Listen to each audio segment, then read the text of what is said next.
এই Russell viper 100 বছর আগেই কিন্তু বাংলাদেশ থেকে প্রায় বিলুপ্ত হয়ে গেছিল। এটা সাহারা মরুভূমিতে পাওয়া যেত, আরব বিশ্বের বিভিন্ন দেশে পাওয়া যেত। বাংলাদেশে কিভাবে আসলে এই সাপটা?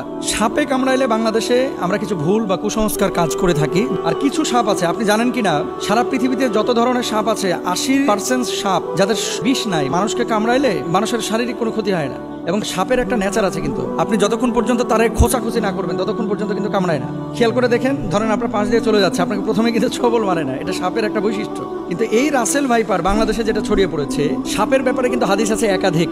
এবং এক্ষেত্রে আব্দুল্লাহ ইবনে ওমর রাদিয়াল্লাহু তাআলা আনহু তিনি সাপ দেখলেই কিন্তু দৌড়ান দিতেন এবং মারতেন। আপনি বলবেন যে হুজুর কেন তিনি মারতেন? নবীজি সাল্লাল্লাহু আলাইহি ওয়াসাল্লাম এক প্রকার সাপের ব্যাপারে খুব সতর্ক করেছিলেন সাহাবীদেরকে। কোন সাপ? দেখেন, নবীজি সাল্লাল্লাহু আলাইহি ওয়াসাল্লাম সেই সাপের ব্যাপারে, আনা আয়েশা রাদিয়াল্লাহু তাআলা আনহা قالت আমরা রাসূলুল্লাহ সাল্লাল্লাহু আলাইহি ওয়াসাল্লাম বিকতলি জিত্তুফিয়াতাইনে ফাইন্নাহু ইয়ালতামিসুল বাসার ওয়া ইউসিবুল হাবাল।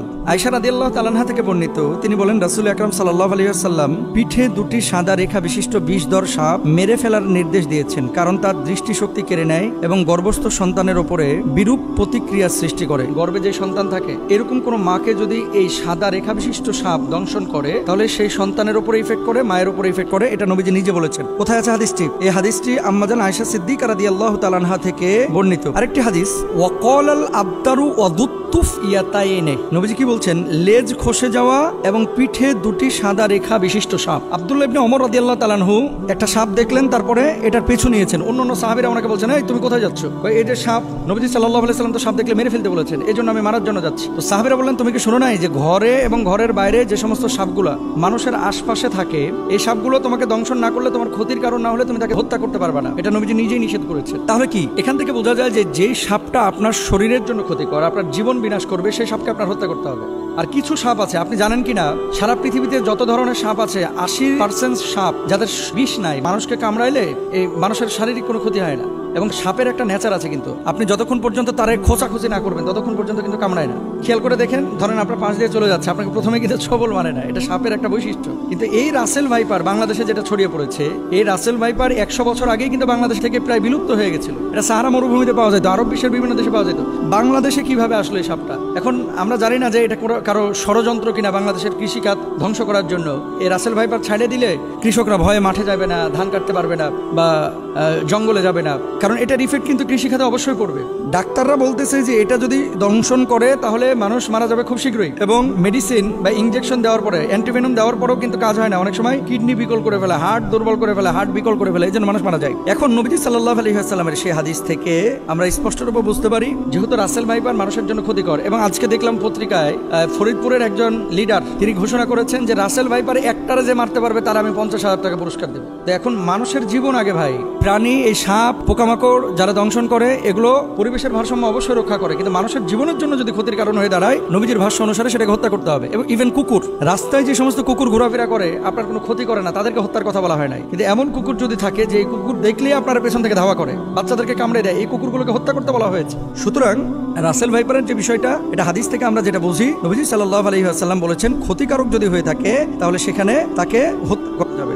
এবার আসেন, সারা বাংলাদেশে প্রায় 70% জেলায় রাসেল ভাইপার ঢুকে গেছে। এখন সাপে কামড়াইলে বাংলাদেশে আমরা কিছু ভুল বা কুসংস্কার কাজ করে থাকি, যেগুলো আসলে চিকিৎসা বিজ্ঞানের আলোকেও অথেন্টিক না এবং কোরআন হাদিসের আলোকেও অথেন্টিক না। মনে রাখতে হবে, যখন কোনো বিষয় আপনার শারীরিকভাবে কোনো ক্ষতি করছে, প্রথমত আপনাকে কারণটা বের করতে হবে যে কি কারণে এটা হলো। সাপে কামড়াইছে, সাপে কামড়ানোর পরে এই বিষটা কিন্তু আপনার শরীরের মধ্যে ঢুকতেছে। এখন আপনি শরীরের মধ্যে বিষ ঢুকেছে, ওই জায়গাটা না বেঁধে আপনি নিয়ে গেলেন ওঝার কাছে। ওঝা কি করতেছে? ওই তদবির করতে করতে করতে করতে, আগে যেমন বাংলা সিনেমায় দেখা যাইতো, ওই যে বিন বাজাইতেছে আর কাইটা যেই সাপটা দংশন করছে এ আবার উড়িয়া চলে যেতেছে একেবারে। হ্যাঁ, আসার পরে ওখানে মনে করেন মুখটা দিয়ে আবার মনে করেন বিষ বাইর করে ফেলে। এগুলো মিথ্যা কথা ভাই, এগুলো কোনো ভিত্তি নাই। তবে হ্যাঁ, নবীজি সাল্লাল্লাহু আলাইহি ওয়াসাল্লামের সাহাবীরা একটা কাজ করেছিলেন, সূরা ফাতিহা পড়ে ওই জায়গাটায় থুথু লাগিয়েছিলেন, তারপরে ওটা বের হয়ে গেছিল। এর মানে এই না যে থুথু লাগাইলেই সাপের বিষ বাইরে হয়ে যাবে। কামড়াইছে রাসেল ভাইপার, আর আপনি নামাজ পড়েন না, রোজা করেন না, থুথু লাগাই দিতেছেন, থুতুকে ওখানে কপ ফেললেও কিন্তু বিষ বাইরে হবে না। এগুলো খেয়াল রাখতে হবে। তাহলে আপনার করণীয় কি? আপনাকে যাইতে হবে ডাক্তারের কাছে। আপনি ডাক্তারের কাছে যান, যাওয়ার পরে আপনি চিকিৎসা নেবেন। আর ওঝা, তারপরে বিন বাজানো, এই সমস্ত জিনিসগুলো অথেন্টিক যেহেতু না, যে জায়গাটায় অথেন্টিক বা কারো কাছে এমন কোনো মেডিসিন থাকলে আপনি সেই জায়গাটায় চিকিৎসা নিতে পারেন। আবার আমাকে ভুল বুঝেন না, ঝাড়ফুঁক ইসলামে কিন্তু জায়েজ, কিন্তু কবিরাজির নামে এই যে বিন বাজাইতে বাজাইতে সাপকে দৌড়ায় নিয়ে আসা, আচ্ছা ভাই সাপ এখানে কামড়ানোর পর কি বসে থাকে? বুঝলেন কথা? ধরেন কামড়াইলো উত্তরা 10 নম্বর সেক্টরে, সাপটা 10 নম্বরে কামড়ায় ওই ভাসতে ভাসতে ভাসতে ভাসতে রাত্রে সফর করতে করতে টঙ্গি চলে গেছে। এখন আপনি এখানে বিন বাজাইতেছেন, সাপ আছে টঙ্গিতে, উত্তরা 10 নম্বর থেকে গাড়ির আওয়াজে সাপ বিনের আওয়াজ পাইবে কিভাবে? জিনিসগুলো কিন্তু একটা ভাবার বিষয়। তাহলে আমরা এই বিষয়গুলো খেয়াল রাখবো। সাপে কামড়াইলে চিকিৎসা নেওয়ার চেষ্টা করব।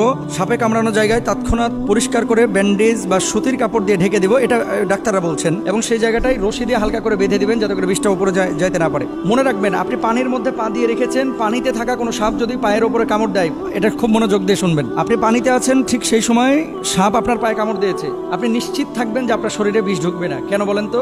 সাপটা যখন কামড় দেয়, বিষটা যখন এই তার দাঁত থেকে বা মুখ থেকে ছাড়ে, বিষটা ছাড়ার সাথে সাথে পানির সাথে মিশে ওই বিষটা আর শরীরের মধ্যে ঢুকে না। এই জন্য সাধারণত বিষধর সাপ পানির মধ্যে কামড় দেয় না। এই ধরা সাপ টোরা সাপ যেগুলো কামড় দেয়, চিন্তার কোনো কারণ নাই। কিন্তু শুকনো জায়গায় যদি আপনারা সাপে কামড় দেয়, বি কেয়ারফুল। এখানে আমাদের একটু সচেতন হতে হবে। অনেকে সাপে কামড় দেওয়ার পর ওই জায়গাটায় মুখ লাগায় চুষে বিষ নামানোর চেষ্টা করে, এটা সম্ভব না। চুষ দিয়ে বিষ বাইর করাটা, এটা বিশেষ করে রাসেল ভাইপারের কোনোভাবেই সম্ভব না।